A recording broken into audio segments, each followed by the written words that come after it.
Doctor Shazia, والدین کی عظمت تو سنتے ہیں اور طے شدہ ہے، ان کے ساتھ حسن سلوک کے احکام بھی ہیں، فضائل بھی بہت ہیں. کیا آپ سمجھتی ہیں کہ والدین کے ساتھ ہمارے معاشرے میں اب اولاد کا تعلق کمزور پڑتا چلا جاتا ہے، اور اس کے کیا اسباب ہیں؟ ہمارے ہاں بھی اب اولڈ ایج ہوم بن رہے ہیں، تو یہ کیا مسئلہ ہوا ہمارے ساتھ، کیا سانحہ ہو گیا؟ ڈاکٹر صاحب، میں جہاں تک والدین کا احترام، جہاں ان کی مقام کی بات ہے، تو ہمارے قرآن مجید میں ماشاءاللہ سے سب کچھ واضح ہے، کلیئر ہے، بار بار ذکر ہے. جہاں عبادت کا ذکر ہے وہاں والدین کی احترام کا، ان کی خدمت کا ذکر ہے.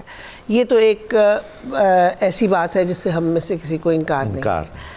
لیکن میں تھوڑا سا آپ کا جو ٹاپک ہے اس کو ایک اور رخ سے دیکھنا چاہوں گی کہ والدین یا بچے یا بہن بھائی، یہ جو رشتے ہیں، یہ رشتے ہم بائیولوجیکل بیسس پہ دیکھتے ہیں. جی، ہم کہتے ہیں کہ جی یہ میرے ماں باپ ہیں کیونکہ انہوں نے مجھے پیدا کیا، یہ میرے بچے ہیں کیونکہ ان کو میں نے پیدا کیا. تو ہماری ایک دوسرے کے اوپر ذمہ داریاں بنتی ہیں.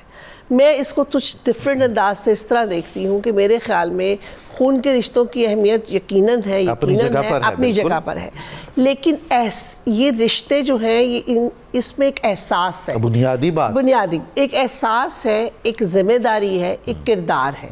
ماں ہے یا باپ ہے یا بیٹی ہے یا بیٹا ہے یا بھائی ہے یا بہن ہے، یہ سب احساس اور ایک کردار اور ایک ذمہ داری. جی، والدین اگر آپ کے دیکھیں، ہمارے پاس وہ مثالیں بھی تو موجود ہیں نا جو کہ بچے کو لے کر پالتے ہیں، اور وہ بچہ ان کے جسم کا حصہ نہیں ہوتا، اور اس سے شاید زیادہ محبت دیتے ہوں جو ساتھ والا جو ہے وہ اپنے آپ سے پیدا کیے ہوئے بچے کو دے رہے ہوں. واہ واہ. میرے خود اس ذاتی طور پہ اس چیز کے مثال ہوں کہ میری پھپھو نے اڈاپٹ کیا. اچھا. اور میرے خیال 2.5 سال کی عمر سے میں ان کے پاس تھی، اور میری والد اور والدہ کو میں ہمیشہ ماموں اور مامی کہتی تھی. اچھا. اور اپنی پھپھو کو اور اپنے پھپھا کو والد اور والدہ کہتی. اور یقین مانیے آج اللہ تعالیٰ ان کو کروٹ جنت نصیب کرے کہ وہ دونوں، شاید پھپھو تو میری خون کا رشتہ پھر وہ آ جاتا گھوم کے، لیکن پھپھا میرے خون کا رشتہ نہیں تھے. لیکن وہ میرے والد ماشاءاللہ میں ہر لمحے اگر ان کا نام لیتی ہوں تو میں آنسوؤں میں آ جاتی ہوں، کیونکہ میں کہتی ہوں کہ وہ اس شخص نے مجھے شاید اپنی اولاد کو اتنا بیان نہیں کرتا جتنا.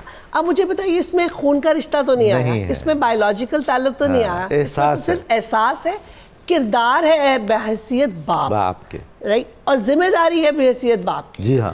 سو اس لیے میں کہتی ہوں کہ احساس، کردار اور ذمہ داری، ان 3 چیزوں کو اگر آپ دیکھیں تو وہ آپ باپ بھی ہو سکتے ہیں، آپ ماں بھی ہو سکتے ہیں، آپ اولاد بھی ہو سکتے ہیں. اور اگر یہی تینوں چیزیں اگر میں مار دوں تو آپ کے اولڈ ہوم بن جاتے ہیں. ان میں سے کوئی چیز بھی اگر کم ہو جائے نکال دیں تو آپ بتائیں کہ اولڈ ہوم کہاں سے بنتے ہیں. اولڈ ہوم اگر آپ جا کر ملیں تو بہت سے بلکہ میرا خیال ہے 70-75% جو لوگ ہیں وہاں ایسے ہیں جن کے بچے موجود ہیں. جی بالکل. ہم کہتے ہیں نا یتیم خانہ، جی یتیم خانہ ہے. جی یتیم خانہ اس لیے کہ ان کے ماں باپ نہیں ہیں. جی ٹھیک ہے. اولڈ ہومز کیوں ہیں؟ اولڈ ہومز اس لیے ہونے چاہیے کہ ان کے کوئی اولاد نہیں ہے. اللہ اکبر. لیکن ہم یہ دیکھتے ہیں کہ اولڈ ہومز میں وہ لوگ ہیں جن کے چلے کھاتے پیتے ہیں یا نہیں کھاتے پیتے پر اولاد موجود ہے. اگر باہر اولاد اپنے لیے 2 روٹیاں کما سکتی ہے تو آدھی روٹی ماں باپ کو بھی اس عمر میں دے سکتی ہے. جی ہاں. تو اس کا مطلب ہے کہ وہ ذمہ داری، وہ احساس اور وہ جذبہ ختم ہو. ڈاکٹر صاحبہ، ہمارے جسم میں اگر کسی چیز کی ڈیفیشنسی ہوتی ہے تو ہم بہت کانشیس ہوتے ہیں اور آئے روز ڈاکٹروں پہ ڈاکٹر بدلتے رہتے ہیں. معاشرے میں اور ہمارے نارمز میں اور ہمارے اخلاقیات میں اور سماجیات میں اگر کوئی ڈیفیشنسی ہوتی ہے، جیسی کہ آپ فرما رہے ہیں، احساس کم ہو جاتا ہے، احساس ذمہ داری کم ہو جاتا ہے، ایثار کم ہو جاتا ہے، وہ ہم کیوں اتنے پریشان نہیں ہوتے؟ کیونکہ ہم جب یہ کم ہوتا ہے نا تو ساتھ ساتھ ہم بے حس بھی ہو جاتے ہیں. احساس کم ہونے کا مطلب یہ ہے کہ آپ کو محسوس ہی نہیں ہو رہا، آپ کی سینسیشنز ختم ڈل ہو گئے، آپ ختم ہو چکے ہیں. آپ کو احساس کا مطلب یہ کہ کوئی آپ کو سینس ہی نہیں فیل ہو رہا، آپ بالکل ہی ایک طرح سے نم ہو گئے اس چیز کے لیے اور آپ کے لیے اس کی اہمیت ہی نہیں رہی. مجھ میں تو پچھلے دنوں آپ نے دیکھا ہوگا کہ بہت سے ایسے سوشل میڈیا پہ بھی آئے کہ جو والدہ یا والد اکیلے گھروں میں، بہت شوبز کے لوگ تھے کہ جو اپنے اکیلے گھروں میں فوت ہو گئے اور کافی عرصے تک پتہ بھی نہیں چلا. تو یہ کیا ہے؟ اولاد تو نہیں کی ہے، انہوں نے پیدا کی تھی.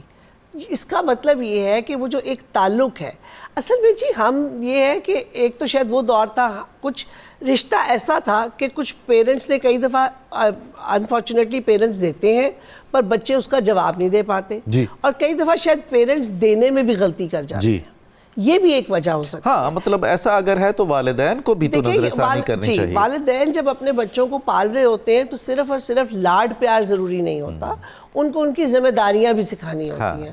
ان کو بتانا ہوتا ہے کہ بیٹا کل کو آج میں قدم بڑھا رہا ہوں تو کل کو آپ نے میرے لیے قدم بڑھانا ہے. تو یہ چیز ہمیں ان کو ٹرین کرنی ہے. جو میں ہمیشہ شروع سے کہتی ہوں کہ بچوں کو آپ شروع سے پیار احسار کی تربیت دیجیے. جب آپ ان کو اپنے گھر میں یونٹ کو مضبوط بنائیں گے تو وہ معاشرے میں بھی بہتر جائیں گے. تو جب آپ دیں گے تو بچے آپ کو واپس بھی دیں گے.